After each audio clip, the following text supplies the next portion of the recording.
Welcome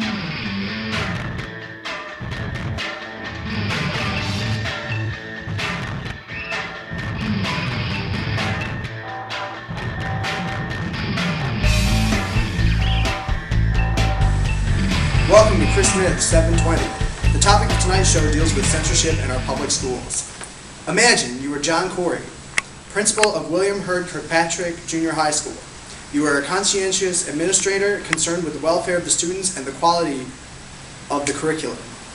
One day you get a phone call from an angry mother, the woman to my right, Mrs. Emma Lincoln, who along with other members of the community have been monitoring the books the children have been bringing home from the library.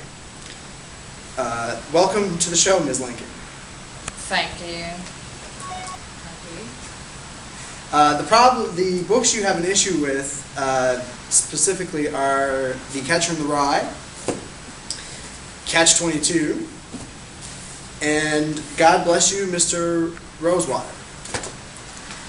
Our second guest, the school's librarian, Ms. Christine Jennings, takes issue with Mrs. Lincoln's stance on censoring literature in the school's library.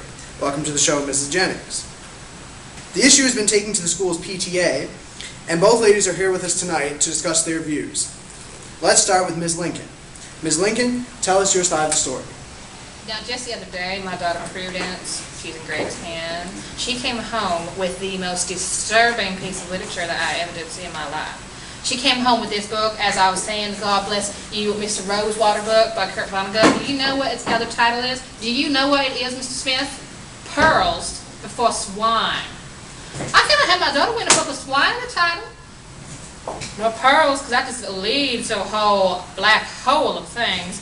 Now, not only do I believe this, but my husband believes this. And not only does my husband believe this, but other parents believe this. And not only do other parents believe this, sir, but my Reverend Campbell, who is a man of God, might I remind you, he believes in this. Now, my mama never told me that I couldn't read a book, but I just grew up knowing what I could not read. Now, do I tell my daughter, my young Prudence, if you might recall, do I tell Prudence that she cannot read these books? Do I tell her that her mean mom didn't raise someone who could read books like this and she shouldn't be reading them? Of course I can, because she is my daughter, she's my Prudence, and I will tell my Prudence, my hope, my faith, and my joy. Those are my three other young daughters. They are the beautiful things, the most beautiful things you ever did see. Now, not only is this book full of promiscuity and antisocial behavior and irreligious thought, but it also has the main character, Mr. Rosewater. He's married to a French woman. Now, what is more un-American than a French woman? Well, I tell you, why can't he marry a woman in Indiana? That we should rid ourselves of the works of Mr. Salinger, Catcher in the Rye, if you will, and Mr. Heller of Catch-22, two Catch books. I don't think it's a coincidence. And all of Mr. Of course, up and down, left and right. Yes, sir, yes, ma'am. Yes, to keep all of the books in our schools, because then all these children are reading these books, like Pearls Before Swine, and Catch-22, and Catcher in the Rye, which, you know, is all about some sort of boy who's running around, maybe possibly chasing kids in a field. I don't appreciate that. I don't appreciate that. My child doesn't want to read a book. She should not be ridiculed. Young Prudence has her choice of what she wants to read. And if she didn't want to read something because it's a bad book, then she shouldn't have to read it. Smith, if I can call him Mr. Smith, is that we should protect all our students from these books, because if they don't get protection from the parents, who are they going to get protection from? Thank you, Ms. Lincoln. Now to Ms. Jennings for the rebuttal. Well, first of all, Kris. Can I call you Kris? Yes. Okay. I was totally shocked and appalled when Mr. Corey told me about the phone call he received from Miss Lincoln.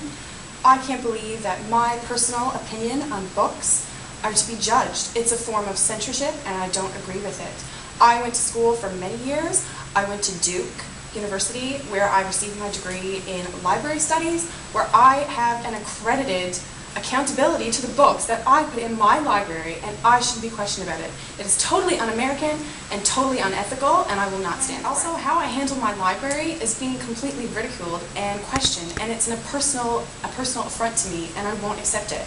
God Bless You, Mr. Rosewater.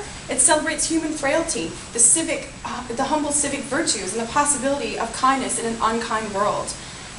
I mean, it's an American classic. It depicts the reality of the country at the time. It shows the destructive force that greed can be in a man's life. And in case for Mrs. Lincoln.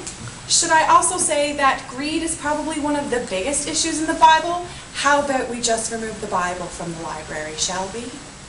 And also, I would like to note that Mrs. Lincoln and Reverend Campbell say that they have to protect all students in this school.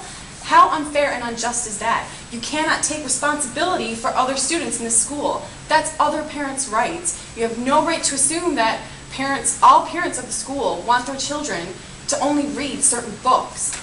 It's unfair for you to just assume that on other people. Why can't we take a vote? Why can't we see what exactly parents are thinking? You have no right to assume parental guidance over all these children. I personally believe that all of these books that are on the list should definitely be in my library.